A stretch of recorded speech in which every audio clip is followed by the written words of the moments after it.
Et donc, si votre enfant, on prend cet exemple, il s'est trouvé déjà dans un état où vous vouliez le présenter au Seigneur. Et ce que vous avez fait, vous avez envoyé l'enfant au milieu des saints afin qu'on le recommande. Ça, c'est bien. Mais dire que vous allez faire baptiser l'enfant, en quoi cet enfant a cru au Seigneur Jésus? Parce que c'est quand tu crois que tu peux passer aux eaux du baptême, comme on l'a vu. Amen. Mais l'enfant, il est inconscient. Il n'est pas à l'état de conscience pour décider s'il veut se faire baptiser, s'il veut aller au paradis, s'il veut faire quoi que ce soit. Il est encore à l'état inconscient. Amen.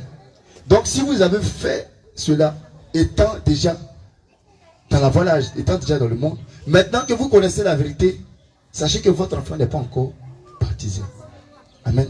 Ce que vous pouvez faire, c'est le recommander, l'envoyer pour que les hommes de Dieu le recommandent au Seigneur. Amen. Jusqu'à ce qu'ils grandissent et de son propre choix, passer par les différentes étapes du baptême. C'est-à-dire, si croit au Seigneur Jésus, allez se faire baptiser. Amen. Et je reviens maintenant à la question de maman. Elle dit donc que pour toute autre personne qui est passée dans la zone du baptême, étant dans la voie l'âge, ayant fait le baptême au nom du Père, au nom du Fils, au nom du Saint-Esprit. Mais on a vu dans la parole que le baptême se fait au nom de Jésus. Éphésiens 2, le verset 20 dit, vous avez été édifiés sur le fondement des apôtres et des prophètes. Jésus-Christ lui-même étant la pierre angulaire. Quand Jésus-Christ a dit de baptiser au nom du Père, du Fils et du Saint-Esprit, après que le Saint-Esprit, le consolateur étant descendu sur eux-mêmes, ils ont baptisé au nom de Jésus. Amen. Donc ça signifie que même si vous avez fait un baptême au nom du Père, au nom du Fils, au nom du Saint-Esprit, vous n'êtes pas encore baptisé. Ça c'est un Dieu trinitaire. Ce n'est pas le vrai Dieu. Amen. C'est un faux baptême. Le vrai baptême, c'est au nom de Jésus. Alors, vous devez vous faire baptiser au nom de Jésus. Ça signifie que si vous avez fait ce baptême-là, vous n'êtes pas encore baptisé. Si vous êtes déjà baptisé dans une piscine, vous n'êtes pas encore baptisé. Si vous êtes déjà baptisé dans, avec une bassine, ils ont versé de l'eau sur vous, ou bien au sein d'une église, dans une baignoire, vous n'êtes pas encore baptisé. Le baptême s'est fait dans un coup d'eau au nom de Jésus-Christ. Maintenant, leur sort à tous ceux qui ne font pas tel que le Seigneur Jésus a fait dans le Jourdain, c'est-à-dire entrer dans un cours d'eau naturel. Leur sort, qui va répondre? Répétez-le s'il vous plaît. Le sort, quelqu'un qui n'est pas encore baptisé. Comme on l'a dit, celui qui ne croira pas sera pas sauvé. N'est-ce pas? Donc, quel est le sort? Le sort, c'est déjà au jugement dernier, lorsque le Seigneur Jésus reviendra. Il va juger, ça lui revient.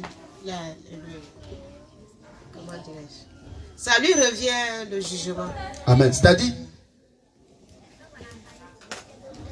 s'ils ne sont pas passés par les rites du baptême, comment ils vont se présenter au jour de la trompette, ou lorsque la trompette sonnera, comment vont-ils se présenter avec le vêtement blanc? Comment vont-ils se présenter avec l'Esprit de Dieu en eux? Parce que c'est quand tu te fais baptiser, tu passes par les eaux, par le baptême de l'Esprit, le baptême de feu. Là, tu as l'Esprit de Dieu en toi, ce qui témoigne que tu es enfant de Dieu. Et au lieu de la trompette, dès que la trompette sonne, tu peux montrer par l'Esprit de Dieu, par la puissance de Dieu. Amen. Mais si tu ne t'es pas fait baptiser, tu vas rester. C'est simple. Ils vont rester, maman. Ils ne pourront pas aller. Et si menait une vie de sanctification? La vie de sanctification, même, je pense qu'on doit prendre un passage pour ça, précisément. Là, je sais le passage. Où il y avait un homme également qui menait une vie de piété.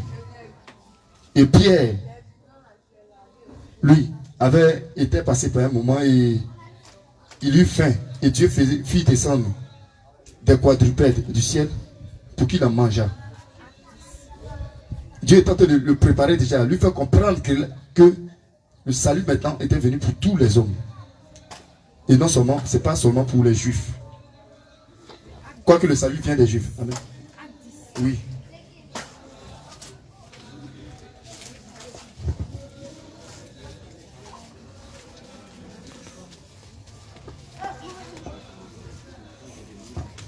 Acte 10.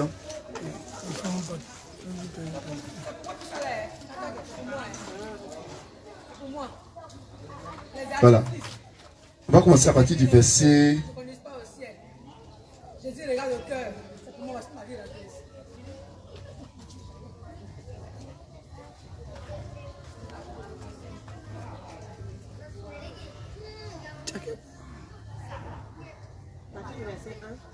Oui, on va prendre partir du verset 1, Seigneur. Voilà. Je lis la parole de Dieu avec grand respect. Il y avait à Césarée un homme nommé Corneille, centenier dans la corde, dite italienne. Cet homme était pieux et craignait Dieu, avec toute sa maison. Il faisait beaucoup d'aumônes au peuple et priait Dieu continuellement. Vers la 9e heure du jour, il vit clairement dans une vision un ange de Dieu qui entra chez lui et qui lui dit, Corneille, les regards fixés sur lui, et saisi d'effroi, il répondit, qu'est-ce, Seigneur? Et l'ange lui dit, tes prières et tes aumônes sont montées devant Dieu, et il s'en est souvenu. Envoie maintenant des hommes à Joppé, et fais venir Simon, surnommé Pierre. Il est logé chez un certain Simon Corroyeur, dont la maison est près de la mer. Dès que l'ange qui lui avait parlé fut parti, Corneille appela 2 de ses serviteurs et un soldat pieux d'entre eux qui était attaché à sa personne. Et après les avoir racontés, il les envoya à Joppé. En route, et qu'ils approchèrent de la ville, Pierre monta sur le toit vers la 6e heure pour prier. Il eut faim et il voulut manger. Pendant qu'on lui préparait à manger, il tomba en extase. Il vit le ciel ouvert et un objet semblable à une grande nappe attachée par les 4 coins, qui descendait, s'abattait vers la terre. Et on se trouvait tous, autant pour moi, et où se trouvaient tous les quadrupèdes, les reptiles de la terre et les oiseaux du ciel. Et une voix lui dit, lève-toi Pierre, tue et mange. Mais Pierre dit, non Seigneur, car je n'ai jamais rien mangé de souillé ni d'impur. Et pour la seconde fois, la voix se fit entendre, encore entendre à lui. Ce que Dieu a déclaré pur, ne le déclare pas comme souillé. Cela arriva jusqu'à 3 fois. Et aussitôt après, l'objet fut retiré dans le ciel. Tandis que Pierre ne savait en lui-même que penser du sens de la vision qu'il avait eue. Voici, les hommes envoyés par Corneille, s'étant informés de la maison de Simon, se présentèrent à la porte et demandèrent à haute voix si c'était là que logeait Simon, surnommé Pierre. Et quand Pierre était à réfléchir sur la vision, l'Esprit lui dit, voici 3 hommes te demandent, lève-toi, descends et pars avec eux sans hésiter, car c'est moi qui les ai envoyés. Pierre donc descendit et il dit à ces hommes, voici, je suis celui que vous cherchez. Quel est le motif qui vous amène? Il répondit, Corneille, centenier, homme juste et craignant Dieu, et de qui toute la nation des Juifs rend un bon témoignage, a été divinement averti par un saint ange de te faire venir dans sa maison et d'entendre tes paroles. Pierre donc les fit entrer et les logea. Le lendemain, il se leva et partit avec eux. Quelques-uns des frères de Joppé l'accompagnèrent. Ils arrivèrent à Césarée le jour suivant.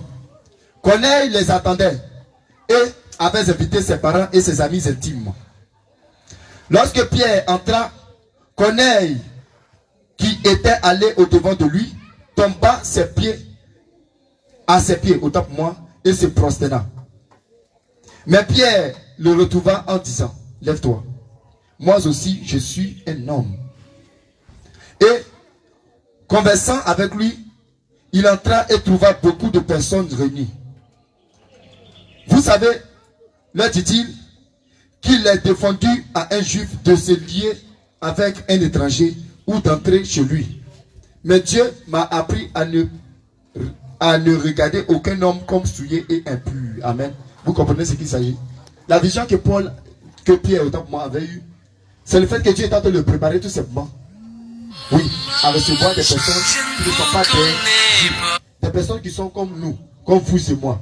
Des personnes qui ne sont pas nées de chair, voilà, dans la lignée royale de Christ. Mais comme cette grâce a été faite à toutes les nations, nous y avons part. Et Corneille aussi en a part. Amen. Et c'est un bel exemple. Amen. Et donc, le verset 29, c'est pourquoi je n'ai pas eu d'objection à venir, puisque vous m'avez appelé. Je vous demande donc, pour quel motif vous m'avez envoyé chercher? Corneille dit, il y a 4 jours à cette heure-ci, je priais dans ma maison, et à la 9e heure, voici un homme vêtu d'un habit éclatant se présenta devant moi et dit, Corneille, ta prière a été exaucée et Dieu s'est souvenu de tes aumônes. Envoie donc à Joppé et fais venir Simon, surnommé Pierre. Il est logé dans la maison de Simon, courroyeur, près de la mer. Aussitôt, j'ai envoyé vers toi et tu as bien fait de venir.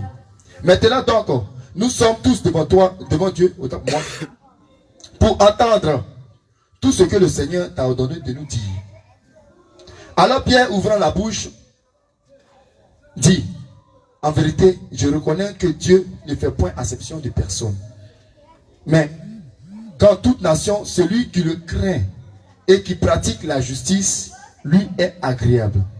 Il a envoyé la parole aux fils d'Israël en leur annonçant la paix par Jésus-Christ. Suivez bien. Amen. Qui est le Seigneur de tous. Amen. Vous savez ce qui est arrivé de toute la Judée après avoir commencé en Galilée, à la suite du baptême que Jean a prêché. Vous savez comment Dieu a oint du Saint-Esprit et de force Jésus-Christ de Nazareth, Jésus de Nazareth, qui allait de lieu en lieu faisant du bien et guérissant tous ceux qui étaient sous l'empire du diable, car Dieu était en lui. Amen. Nous sommes témoins de tout ce qu'il a fait dans le pays des Juifs et à Jérusalem. Ils l'ont tué en le pendant au bois. Dieu l'a ressuscité le 3e jour. Et il a permis qu'il apparût. Non à tout le peuple, mais aux témoins choisis d'avance par Dieu. À nous qui avons mangé et bu avec lui, après qu'il fut ressuscité des morts. Et Jésus nous a ordonné de prêcher au peuple et d'attester que c'est lui qui a été établi par Dieu, juge des vivants et des morts. Amen. Tous les prophètes rendent de lui le témoignage que quiconque croit en lui reçoit par son nom le pardon des péchés. Quand Pierre prononçait encore ces paroles, le Saint-Esprit, non, autant que moi, quand Pierre prononçait encore ces mots, le Saint-Esprit descendit sur tous ceux qui écoutaient la parole. Tous les fidèles circoncis qui étaient venus avec Pierre furent étonnés de ce que le don du Saint-Esprit était aussi répandu sur les païens. Amen. Sur les d'accord. Ça veut dire ceux qui sont dans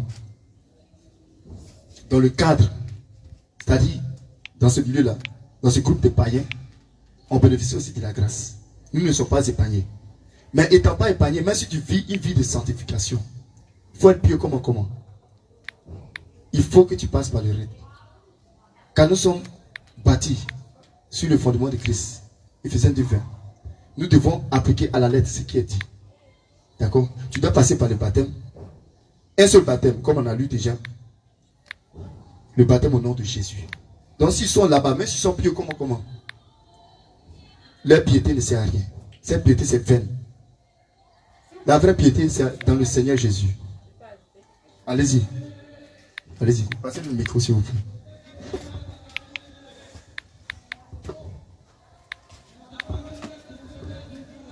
Je réponds à ma maman. Je vous dis que, bon, moi j'ai suivi un témoignage par rapport au baptême. Moi, par exemple, j'étais catholique pendant au moins 30 ans, plus de 30 ans en tout cas. Il y a eu une jeune dame qui a témoigné, que Dieu a enlevée, qui a témoigné bon, c'était même pas elle qui devait être enlevée. Dieu avait trouvé, bon, il y a un membre de l'église où elle était, où Dieu avait choisi ce membre-là qui devait être enlevé. Je ne sais pas si l'un s'est trompé ou quoi, mais moi je ne suis pas sûre que l'un se soit trompé. Là, j'avais dit au pasteur que ce jour-là, c'était pendant une réunion de prière, une assemblée de prière, Dieu devait enlever un de ses enfants. Mais personne ne savait qui ça devait être.